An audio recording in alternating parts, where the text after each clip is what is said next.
అర్జునుడి చేతిలో గాంధీవం మళ్ళీ ఎప్పుడు మెరిసిందో తెలుసా? యుద్ధం మరింత భీకరంగా మారుతోంది. కురుక్షేత్ర యుద్ధభూమి మొత్తం అగ్నిలా మండిపోతోంది. ఆకాశంలో వేలాది బాణాలు మెరుపులా ఎగురుతున్నాయి. గుర్రాల అరుపులు, ఖడ్గాల డంక శబ్దం, యోధుల గర్జనలు.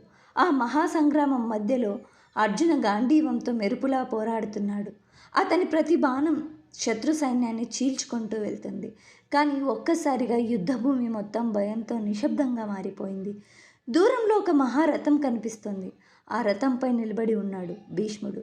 తెల్లటి గడ్డం, అగ్నిలా మెరుస్తున్న కళ్ళు, చేతిలో భారీ ధనస్సు. వృద్ధుడైన యుద్ధభూమిలో సింహంలా గర్జిస్తున్నాడు. భీష్ముడు బాణాలు విడిచిన క్షణంలో ఆకాశం మొత్తం అగ్నివర్షంలా మారిపోతుంది. పాండవ సైన్యం భయంతో వెనక్కి తగ్గడం ప్రారంభమైంది. అర్జునుడు ఆశ్చర్యంతో చూస్తూ ఉండిపోయాడు. ప్రపంచంలోనే గొప్ప మోటివేషనల్ స్పీచ్ ఎక్కడ మొదలైందో తెలుసుకోవాలనుకుంటున్నారా? అయితే లైక్ చేసి ఎస్ అని కామెంట్ చేయండి.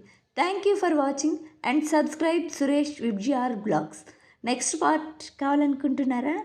అయితే ఫాలో అవర్ పేజ్.